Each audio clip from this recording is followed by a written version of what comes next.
So hi guys, once again welcome to my channel. आज एक बहुत बड़ी अपडेट आई है वित्त विभाग द्वारा सिविल सेवा के कर्मचारियों के लिए, शासकीय कर्मचारियों के लिए, जो कि समयमान वेतनमान से संबंधित है। जी हाँ गाइस, जैसा कि आप सब जानते हैं कि पहले कई कर्मचारी जो है समयमान वेतनमान का लाभ ले लेते थे। उसके पश्चात यदि उनकी पदोन्नति होती थी और वो इनकार कर देते थे तो उनका समयमान वेतनमान वापस लिया जाता था, और या फिर उन्हें जो आगामी समयमान वेतनमान है, जो पदोन्नति इनकार करने के बाद जो मिलने वाला है, वह उन्हें नहीं दिया जाता था। इस तरह के काफ़ी सारे केसेस पेंडिंग चल रहे हैं। इसी के संदर्भ में वित्त विभाग द्वारा 21 जनवरी 2026 को एक नया आदेश जारी किया गया है, जिसमें पूरा स्पष्टीकरण दिया गया है कि इस तरह के प्रकरणों में समयमान वेतनमान उपलब्ध कराया जाएगा या नहीं। तो चलिए देखते हैं इस आदेश को। तो गाइस, आप हमारे चैनल पे इससे पूर्व वीडियोस में क्रमोन्नति और चतुर्थ समयमान वेतनमान संबंधी पे फिक्सेशन भी देख सकते हैं।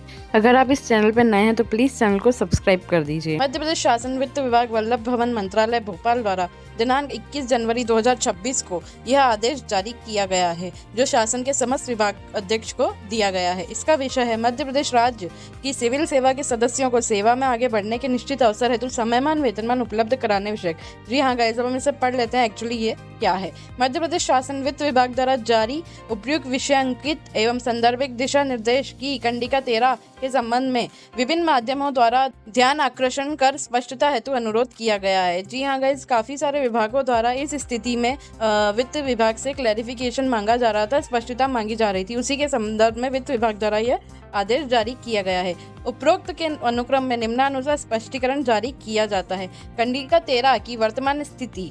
अब इसमें जो वर्तमान स्थिति है ऐसे केसेस में वह दी हुई है। यहाँ पे वो क्या है, इस योजना के अंतर्गत उच्चतर वेतनमान का वित्तीय लाभ लेने के पश्चात यदि कोई कर्मचारी बाद में नियमित पदोन्नति स्वीकार करने से इनकार करता है तो उसे पूर्व से स्वीकृत उच्चतर वेतनमान के अंतर्गत वित्तीय लाभ वापस नहीं लिया जाएगा। जी हाँ गाइस, इसमें ये कंडिका 3 में यह था कि अगर आप प्रमोशन रिफ्यूज करते हैं और उससे पहले आपने जो उच्चतर वेतनमान का लाभ लिया हुआ है तो उसे वापस नहीं लिया जाएगा कर्मचारी से, परंतु बाद में उसे कोई उच्चतर वेतनमानों का वित्तीय लाभ दे नहीं होगा। यह था कंडिका 13 की वर्तमान स्थिति।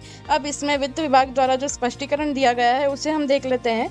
यदि किसी कर्मचारी ने पूर्व में उच्चतर वेतनमान का लाभ लेने के पश्चात पदोन्नति से इनकार किया है तो उसे आगामी उच्चतर वेतनमान का लाभ दे नहीं होगा। ये वही कंडीशन है कि यदि आप प्रमोशन रिफ्यूज करते हैं तो उसे आने वाला जो उच्चतर वेतनमान है उसका लाभ दे नहीं होगा, परंतु कर्मचारी द्वारा पुनः पदोन्नति स्वीकार करने की स्थिति में तथा संदर्भित पत्र की कंडिका 4 अनुसार निर्धारित अर्हताएं पूर्ण करने पर आगामी समयमान वेतनमान हेतु प्रकरण विचार में लिया जा सकता है। इसका मतलब ये है गाइस, यदि आप प्रमोशन कोई भी सरकारी कर्मचारी प्रमोशन रिफ्यूज करता है और उसके बाद उसे समयमान वेतनमान के वह पात्र होता है तो ऐसे प्रकरणों को पुनः विचार में लिया जा सकता है। इनका सीधा सा मतलब ये है गाइस, पहले जो उनको पदोन्नति रिफ्यूज करने के बाद जो है समयमान वेतनमान वगैरह नहीं दिया जाता था रिफ्यूज करने के बाद, तो अब ऐसे प्रकरणों को विचार में लिया जा सकता है और उनको समयमान वेतनमान का लाभ दिया जा सकता है।